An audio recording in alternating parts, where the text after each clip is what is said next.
अस्सलाम वालेकुम dear students, आज हम पढ़ रहे हैं लेक्चर नंबर 40 और टॉपिक है हमारा posterior lobe of pituitary gland.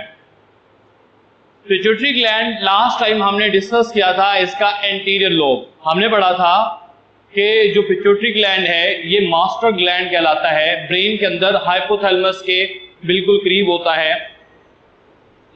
और हमने इसका एंटीरियर लोब पढ़ा था कि ये दो हार्मोन रिलीज करता है। एक को हमने नाम दिया था somatotrophic hormone which is a growth hormone, और दूसरा हमने पढ़ा था थायराइड स्टिमुलेटिंग हार्मोन TSH।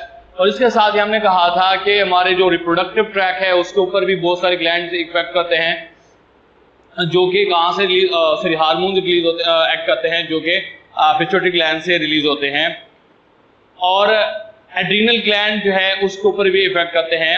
तो आज हमने स्टार्ट करना है उसका posterior lobe of pituitary gland. Posterior lobe of pituitary gland दो हार्मोन मोस्टली रिलीज करता है, और वो दो हार्मोन हैं। एक का नाम है वैसोप्रेसिन या उसका दूसरा नाम होता है एंटी डायूरेटिक हार्मोन।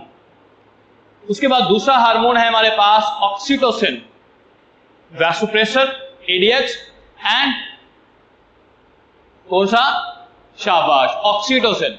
अच्छा जी, अब हम पढ़ने लगे हैं सबसे पहले कि जो ये ग्लैंड हार्मोन्स हैं ये बनते कहां पर हैं। तो याद रखिएगा ये हार्मोन्स बनते हैं हाइपोथैलेमस के अंदर, फिर वो हाइपोथैलेमस से बनने के बाद posterior lobe of pituitary gland में स्टोर होते हैं। फिर जब रिक्वायर्ड होता है बॉडी को तो फिर पिट्यूटरी ग्लैंड के पोस्टीरियर लोब से रिलीज हो जाते हैं। तो सबसे पहले देखते हैं कि कौन कौन से जो हार्मोन्स रिलीज होते हैं।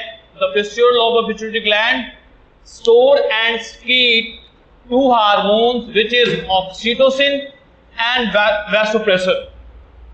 Oxytocin and vasopressin are excreted by कहां से रिलीज होते हैं, posterior lobe of pituitary gland। सबसे पहले हम बात करते हैं what is vasopressin। Vasopressin is also known as anti-diuretic hormone which is produced by hypothalamus, a part of forebrain। अब नेक्स्ट है इसका फंक्शन।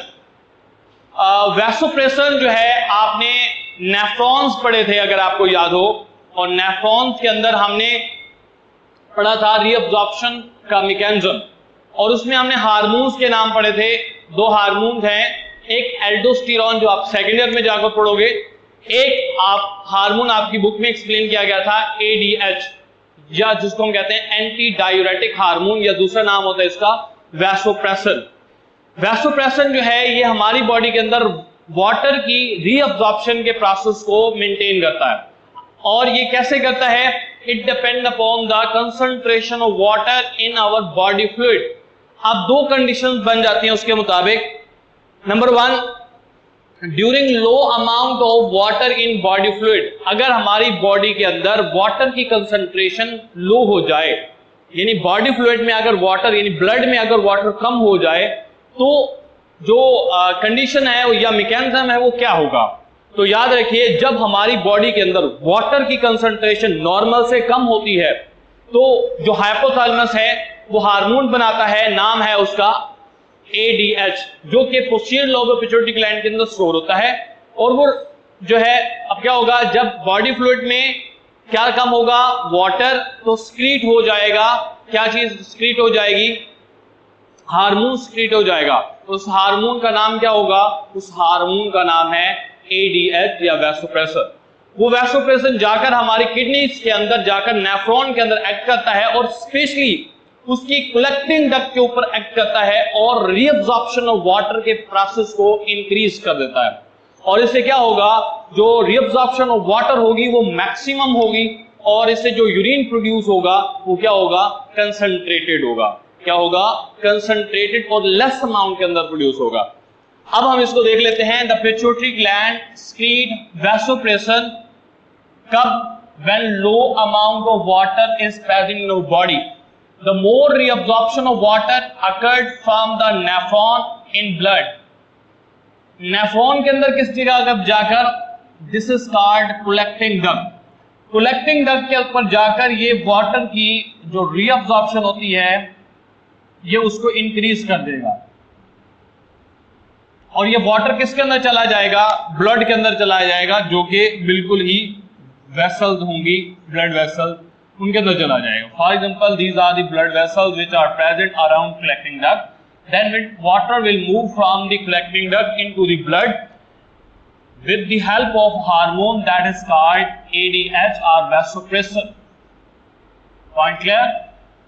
Next हमारे पास है the body retain water. Water को बॉडी अपने पास रख लेगी, क्योंकि हमारी बॉडी के अंदर जो वाटर की कंसंट्रेशन थी वो क्या होगी, डिक्रीज होगी, तभी तो वो रिलीज होगा. अब इससे जो यूरिन प्रोड्यूस होगा वो क्या होगा, less urine is produce and also urine which is produce is concentrated. We can say that it is hypertonic, contain high concentration of salt and less concentration of water. Clear? अब next हमारे पास है during high amount of water in body fluid. जब हमारी body में water की concentration normal से ज्यादा हो तब क्या होगा. मैमेलियन सेल के अंदर वाटर की कंसंट्रेशन जो नॉर्मल होती है वो होती है 70%. अब अगर हमारी बॉडी में वाटर की कंसंट्रेशन 70% से ज्यादा हो जाए तब रिलीज होता है हार्मोन पिट्यूटरी ग्लैंड से, यानी पोस्टीरियर लोब पिट्यूटरी ग्लैंड से. उस हार्मोन का नाम क्या होगा, वही वैसोप्रेसिन. अब कंडीशन यह है कि बॉडी के अंदर वाटर की कंसंट्रेशन ज्यादा हो गई, जो सिक्रीशन होगी एंटी डायूरेटिक हार्मोन की वो स्टॉप हो जाएगी, यानी पिट्यूटरी ग्लैंड हार्मोन को सीक्रेट नहीं करेगा. जब हार्मोन सीक्रेट नहीं होगा तो वाटर की रीअब्जॉर्प्शन कम से कम होगी, और जो वाटर होगा हमारी बॉडी के अंदर एक्स्ट्रा वो यूरिन के जरिए बॉडी से एलिमिनेट हो जाएगा. Point clear? The pituitary gland do not secrete ADH or vasopressin unless reabsorption of water occurred from the nephron in blood and so urine produced is abundant. Clear? Next है हमारे पास diabetes इंस्पाइडस. Diabetes इंस्पाइडस कहते हैं कि जब pituitary gland से, यानी posterior pituitary gland से vasopressin की सिक्रीशन कम हो जाए, यानी किसी भी वजह से सिक्रीशन अगर डिक्लाइन हो जाए तो इससे क्या होता है कि जो वाटर होता है हमारी बॉडी से नेफ्रॉन्स के जरिए, क्योंकि रीअब्जॉर्प्शन का प्रोसेस कम हो जाएगा और जो यूरिन के जरिए हमारी बॉडी का जो वाटर होगा वो ज्यादा अमाउंट में यूरिन के जरिए हमारी बॉडी से एलिमिनेट हो जाएगा. और इस कंडीशन को जब हमारी बॉडी में हार्मोन के सीक्रेट ना होने की वजह से बॉडी के अंदर वाटर यूरिन के जरिए एलिमिनेट हो जाए, इस कंडीशन को कहते हैं डायबिटीज इंस्पाइडस. क्लियर? इससे क्या होगा, the pituitary gland not secret ADH in the required amount. जब रिक्वायर्ड अमाउंट में ADH ना रिलीज हो तो क्या होगा, less water is reabsorbed and urine is produced in excess amount and water is lost.